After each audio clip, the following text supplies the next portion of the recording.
Well, Kurt, how are you? It's really, really good to see you. To introduce you to whoever might be watching or listening to this, I've known you, my friend, for a very long time, and your family.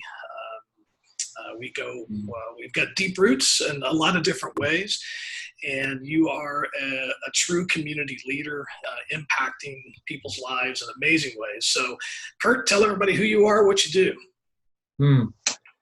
Yeah, my name's Kurt Klement. I am director of adult ministry at St. Anne. For many years, I was youth and young adults. Now I'm more broadly over how we as a parish engage people, connect people, help people to grow. So more broad strategy. And I'm on the leadership team, kind of a smaller team that works with Father Henry in leading the parish.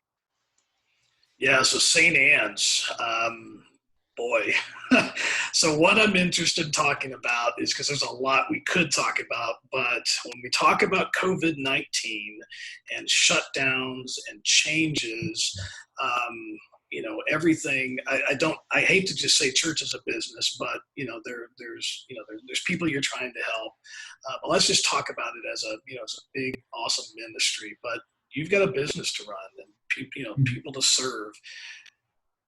What have you guys had to do, and how fast did you have to adapt and change with what's happening right now? Yeah, it's been quite a whirlwind. I've been really proud of our team, and we've really taken this seriously from the beginning. Really look at what are the potential challenges here, but also, what are the opportunities, and to kind of pivot because we've had a certain vision and there's strategies for that vision, and there's a structure to support those strategies to fulfill that vision. And change a lot of times in the Catholic Church is it's slow. It's a changing culture, slowly, gently, just in the right way. You're always discerning that. But then this happens, and it's like, okay, a lot of those strategies which are still rooted in coming to the church, connecting with people in a certain way. I mean, even the way of communication, a lot of energy still going into a weekly print publication, even giving, not having a hard time getting up to speed there. There's all these structures for how we do things that all of a sudden now we're taking things very seriously. And we really mobilized quickly to identify some key strategies to focus on that, what are our priorities and what do we have, how can we serve people? And then how to kind of restructure and mobilize staff, and then now, for Parish to be on mission together and fulfill our vision in light of, all of this. So it's been really exciting in so many ways to see how we've stepped up. I mean, one example would be, having a live stream of a mass or being able to have an online digital presence. We've been tiptoeing into that. Well, the whole world's been for 15 years or more has made that shift. And we as a church have been trying to move in that direction. But the change that's happened over the last week for the better has been massive as we have stepped into this space. So that would just be one example. So it's been let's just chat about that example real quick. So, I mean, Kurt, you and I have served on many committees together with a lot of volunteer work that I did at the church. So many of these things, we've been talking about for years, and what a beautiful opportunity to get some things in place to reach more people and help more people. But let the audience know, I mean, there are plenty of businesses that are having to shift and are struggling of how to, live broadcast and how to conduct business just like this, Kurt, because it's not normal for your organization. Like, what are some of the things that you did that others could learn from? Oh, boy, that's great. Great question. I mean, one is to, I think, gather together with, key leaders, key stakeholders to reconnect about, what is our mission? Why do we exist, and what are our values, and what do those mean? If those are who we are, how can we be fully live out that in this new environment. So I think for us, it's been a reconnecting with what we're all about, and then trying to begin to have and I think one thing that we've really had to battle against is a tendency to kind of hand wring about, oh no, the sky is falling, and to really keep our eyes up and have more of a growth strategy of what are the opportunities here, and to see and to really dream in the midst of this. So I feel like in the first week we just responded, we just pounced, and there was all these ideas. We saw all sorts of opportunities abound. And then as the first week came to an end, everybody was about to like collapse, because. And that was the first week that no one could come to mass, and you had to do everything online. Like, oh my gosh, Yeah. And we're just trying to do a lot and kind of have foster an innovative spirit, which often is welcome in the Catholic Church. So we just responded, kind of just encouraged that.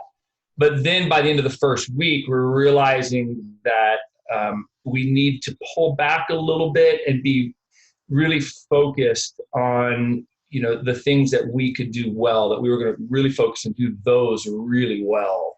So we've gone through processes. Like you've been a part of strategic planning at St. Anne before, and you and I have talked about the pace of change and the frustrations over the slowness of change. All of that, which has been over a span of years, I feel like is being compressed into, this moment in time. So we've had to kind of reconnect and go through like a mini strategic planning process to see, what's the kind of, say 3 months, what are our base assumptions? What would success look like if we really got this right? At the end of this 3 months, what would be the outcome of that? So just trying to really dream and mobilize. And then we've had to kind of shift people around, because leadership is about unleashing people. It's about mobilizing people and making sure that a handful of us aren't a bottleneck, So we want to create some structures in place that just let people go to town and use their gifts, that God's given them in this moment.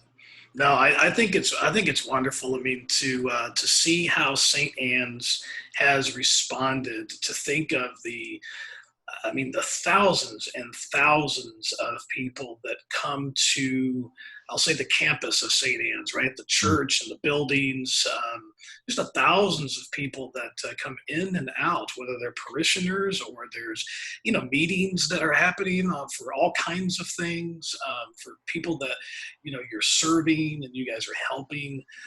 For that to literally almost overnight to be turned off, I've been proud of the work you guys have done, of the marketing messages, to just try to make it clear for people to know, what do we do? How do we do it? So you guys have had to turn on a dime. So there's a lot of people that I know that should be patted on the back and lifted up.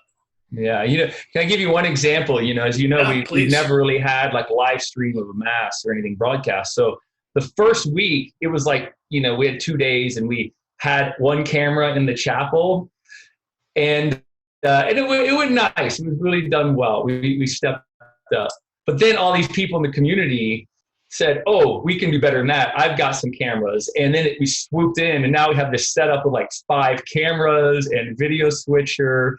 And I think you'll see even this coming weekend. So the second weekend, then there were lyrics up on the screen, and you can follow along in the prayers.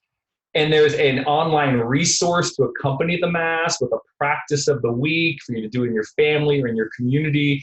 All this just happened in 1 week.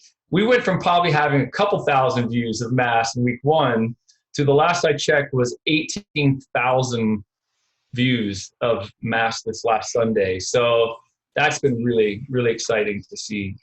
That's fabulous. That is absolutely fabulous. So, as we wrap this up, Kurt, for those that are interested in maybe reaching out to you to help or to learn, how do they do that? And then for those that want to attend online Mass, where do they go to find that information out? Yeah, and now we're getting better than this than we ever have before, I mean, so in our website, it's stannparish.org, and the new update of the website is coming out today. We're actually developing a social media strategy, how to keep communicating with people and stuff. But yeah, the website, stannparish.org, and you can even see last week's Mass, and you can see the first week's Mass and see the change from week 1 to week 2.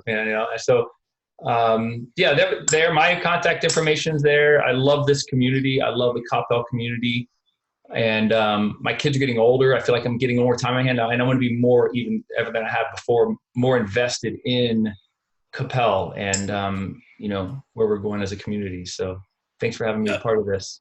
Oh, absolutely. You make such a huge difference, and then everyone there, obviously, but you make a huge difference in the community, and St. Anne's as a parish touches so many people as well. Mm-hmm. So appreciate how you guys have been able to respond in a tremendously positive manner and help others get through and do this. And so, God bless you, my friend, and look forward to all the new things that you're going to be able to support and help people. It's wonderful. Yeah.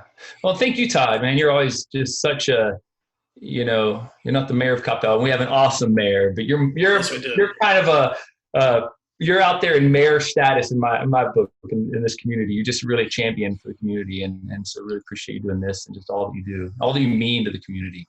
Yeah, small thing that I can do to give back for all that the community is, given and supported, my family for sure. So, All right, my friend, my brother, good luck. I will talk to you soon, and have a super day.